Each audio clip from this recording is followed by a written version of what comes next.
Hey y'all, what's up? It's me again, But I keep making these videos, man. I'm gonna keep making these videos. I know somebody is gonna listen to these messages that I share and is gonna take it to heart and it's gonna change their life, man. Because these principles that I'm learning, that I'm sharing with you, they are the fabric of my life today. And if you asked me 3 years ago if I thought I would be the man that I am, I would have never guessed. I would have never predicted that this is what I would be today. I want to talk to you about being a seed, right? Because I believe we're all seeds. When God, in His infinite wisdom, when He created man, and I'm not talking about man as in a man, but I'm talking about the whole entire race, black, white, men, women, anything, man. When God created all of us, He created us with the possibility for us to reproduce or create something that we want out of life, right? Which is why an apple has apple seeds inside, so it can reproduce itself. That's why other fruits as well have seeds inside of them, so they can reproduce themselves, right? Animals can reproduce themselves. Human beings also, we've been given the privilege, the right to reproduce. So we are in seed form. Everything, and the beautiful thing about being a human being is this: different to animals, we can create other things other than just kids, even animals can produce stuff. They create nests, they create all kind of nice places for them to live and to eat and whatnot.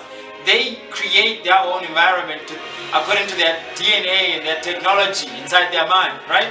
So us as human beings, we create all these things that you see around us today because that's how we are. That's what's been given to us, for us to be able to produce all these things. Now, our futures are trapped within us as the present, right? It's just about cultivating the land, which is your mind, to take you to where you want to get. There's a gap between who you are today and who you want to become, right? It's like a seed. A seed does not become successful just sitting on the shelf, right? It has to get to work. And how does seed get to work? Seed gets to work only when it hits fertile soil. So if a seed never hits the soil and never produces anything, it has failed in life. Similarly, if you never hit the place that you were born to be, the problem that you were meant to solve, the area of work that you have been designed to come and work in, if you never get to that place, no matter what amount of success you may achieve, you become a failure because you can be successful in the wrong thing. For example, I wanted to become so many things, and part of being success is about being and doing what you were meant to do. I wanted to become so many things, right?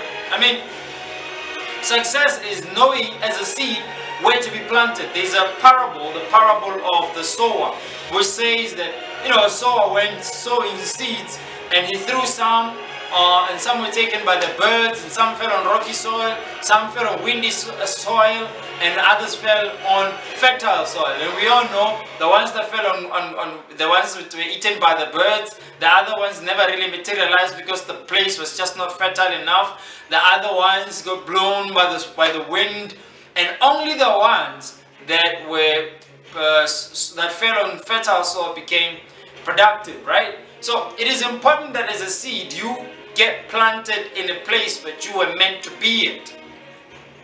For example, as a seed, as a human being, you need to find your area. When I was a kid, I was trying to find, where do I fit in? Where do I fit into this whole big mystery of life? What do I know what I'm here for? So I wanted to become what? I wanted to become a doctor at one stage. Then I wanted to become a lawyer. Then I wanted to become an engineer.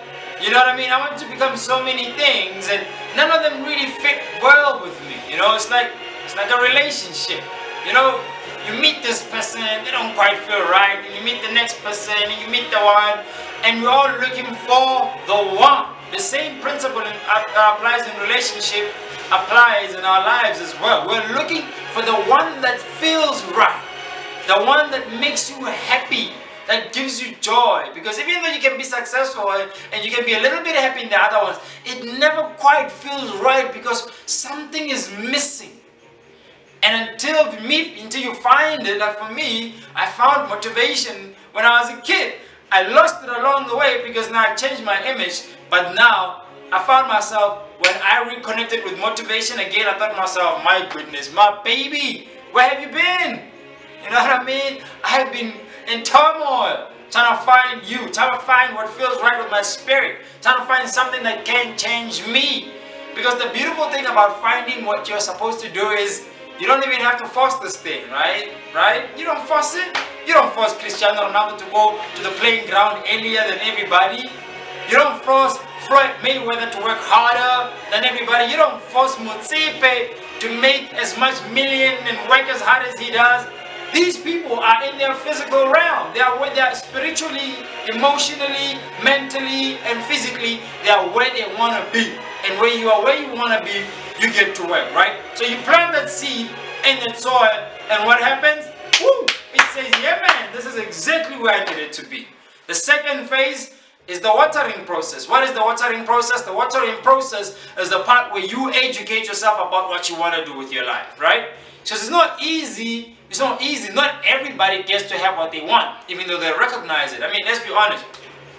You and I know some people who are very talented, right? Very talented. But what happens is because they rely so much on their talent, they don't work hard to polish, to make sure that their career blossoms and they reach their full potential. And listen, I'm saying full potential because you can find your talent, you can find what you're born to do, but if you don't work hard at it, you're just gonna achieve a little bit of it, you know, a little bit of success. You could have been the guys that say, oh, he has so much potential, but we just don't know what happened.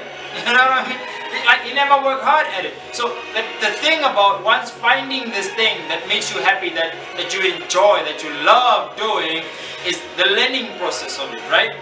So the farmer starts watering it, right? That's work. He starts killing the insects. That's work. He starts what happens? He starts scaring away the birds. Start fertilizing the soil. Start watering every single day, every single week, every single month, with the knowing that eventually what he wants, the work that he's putting in, the labor that he's putting in, will produce, right? The farmer knows that. Farmer knows that. He has seen it happen over and over and over and over and over again, right? So there is no substitute for skill. There is no substitute for skill, because skill is better than talent. When you find a talented person who's lazy, when you find somebody who is skilled, and skill comes from hours and hours and hours of working on your craft, that obsessive work, that amount of time that you put into your craft, how much time you spend studying, reading, learning, going to, like for example me, when I first knew within my spirit that this is what I needed to be doing with my life, oh man, I stopped everything, man. And that's the beautiful thing about it. You don't even force yourself. And what happened is I became a student of motivation. I read all the books they said I should read. I went to the seminars, baby. I read every single thing, every single article, every magazine, every single thing that I could find that spoke towards what I wanted to do. I eliminated all the other things because they are just distractions. All the fun things, the shiny stuff, they're distractions. So anyway, I became a student of motivation. Every single hour of my life, I was making sure I was learning motivation. I was reading, I was watching videos, I was learning from other speakers what they went through, what they did to become successful. How come they became successful? I started doing whatever it took to make sure that I became a student of motivation. And that's where a lot of people fall off, because once you gotta do the hard work, the mental shift, the emotional connection, man, the spiritual work, because it's a lot of hard work. That's why most people never make it to become successful. That's why most people never become successful, because they are not willing to put in the work. And let me tell you something, there is no substitute for hard work. There's not.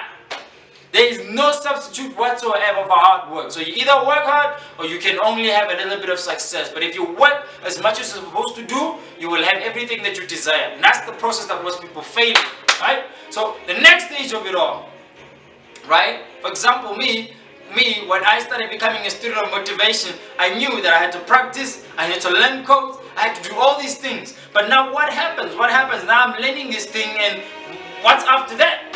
What do I do after that? Okay, sure. Here's what I did. Maybe you can learn from me. Then after realizing that I have been learning enough all by myself.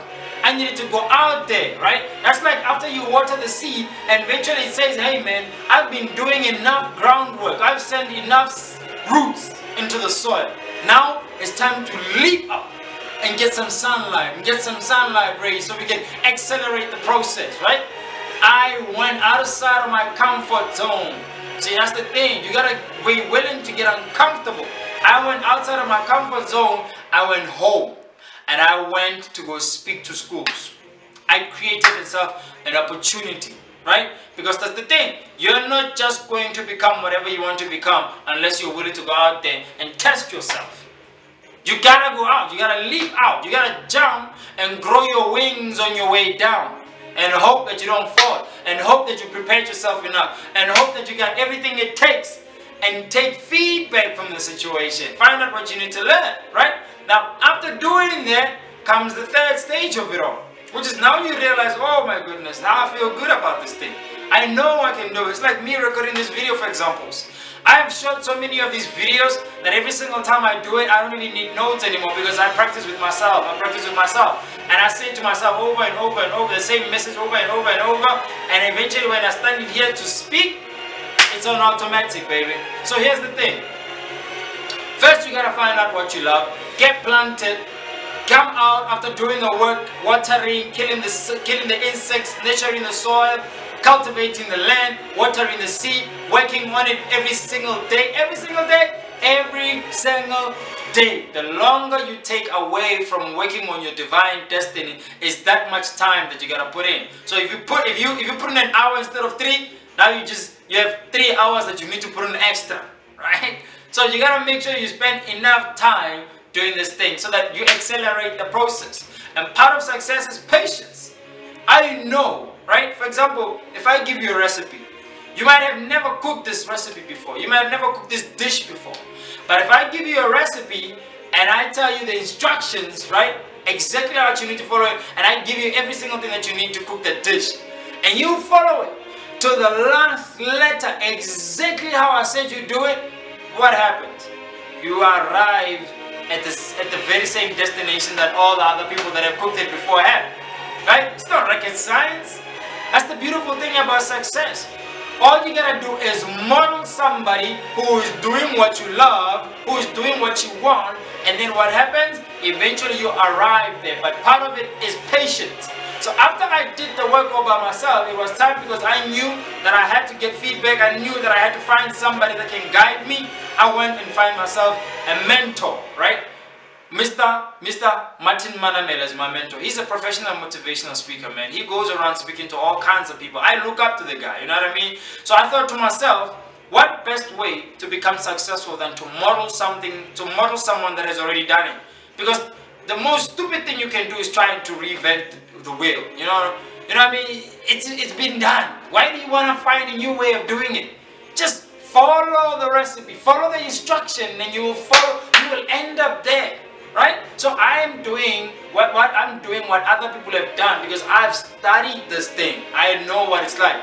So I planted myself, I worked on myself, I took myself and get comfortable. I started competing with the best. Now I'm working with a mentor. You know what the beautiful thing about success is? It is trapped inside of you as you. So it is not in your future, it's right now with you at this moment. But the defining factor is what are you doing with it when you have it? What are you doing with your time? Are you working on it? Are you wasting time hanging with the boys, going out to party and club? Hey, I don't have anything wrong with having a social fun and whatnot. I, for one, am for it, but I believe there's a time for all of it. For most of my time, I'm not going to waste it having social fun. So what I'm saying to you is find what you love, get immersed in it, because the seed, you don't put it on top of the soil. You put it underneath. You get completely covered in what you want to do, and then you begin to work in silence, in darkness, all by yourself like that seed. And with due time, you spring out. And after springing out, life becomes like joyous, and happiness comes from inside. You don't force this thing anymore.